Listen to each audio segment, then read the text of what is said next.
কিও মনো, ভাবতেছেন বিদেশ যাবেন? বিদেশ যায় টাকা রুজু করবেন, এরপরে বাড়ি দিবেন, সবাইরে খুশি করবেন,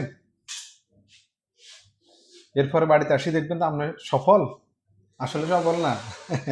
আপনার যে টাকা আছে না, ওই টাকা মাসে যদি 2 লক্ষ টাকা যদি ইনকাম করেন, আমি দেখছি 1 লক্ষ টাকা 2 লক্ষ টাকা যদি ইনকাম করেন, ওই টাকা আপনার থাকবে না, এবং কি আপনার থাকবে না, আপনার হবেও না যদি আপনি যদি সঠিকভাবে পরিচালনা না করতে পারেন, নিজের নিয়ন্ত্রণে না রাখেন।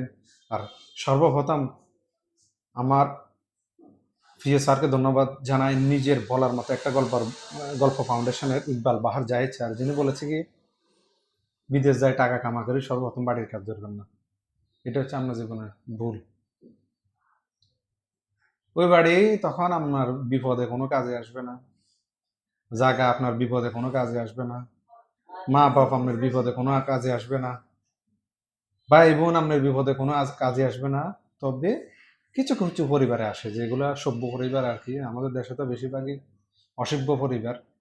আমি এই অসভ্য পরিবারের ভিতরে একজন সদস্য। জীবন চলে তারপরে, তবে মনু, এটা খেয়াল রাখবেন, নিজের নিয়ন্ত্রণ সবসময় নিজের কাছে রাখবেন। প্রবাসীরা মনে রাখবেন, শুধু টাকা কামাইলে এটা জীবন না। ওই টাকা আপনাকে, আমি টাকা কামাইছি দেখছি, কিন্তু টাকার নিয়ন্ত্রণ যদি নিজের কাছে না রাখেন, ওই টাকা আপনার 2 টাকা কাজে আসবে না।